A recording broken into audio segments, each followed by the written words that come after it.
Hi guys, কি খবৰ সকলোৱে? মোৰ খবৰ ভালেই। আজি মই আহিছিলোঁ বগীবিল কাৰেং চাপৰি যি আমাৰ মিচিং ফেষ্টিভেল হৈ আছে তালৈ বুলি। সেয়েহে ভাবিলোঁ মই আজি আপোনালোককো আগত অলপ দেখুৱাওঁ আৰু ব'লকচোন।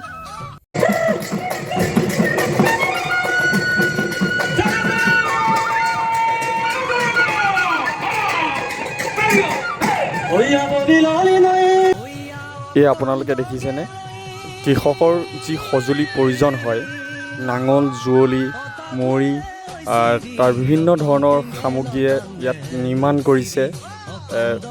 সঁচাকৈ ইয়াত বহুত ভাল লাগিছে, বহুত ধুনীয়াকৈ সজাইছে। এয়া দেখিছেনে, তাঁতশালো নিৰ্মাণ কৰিছে কিমান ধুনীয়াকৈ।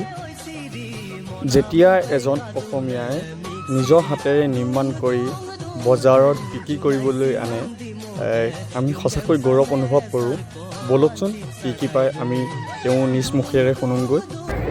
ক'ৰ পৰা আহিছে? এইটো মিচিং ফেষ্টিভেলটো কিমান দিনলৈকে থাকিব? 20 তাৰিখলৈকে থাকিব। 20 তাৰিখলৈকে। দেখোন কি কাঠৰ পৰা নিৰ্মাণ কৰা হৈছে? এইটো গমাৰি কাঠৰ পৰা। গমাৰি কাঠ ন?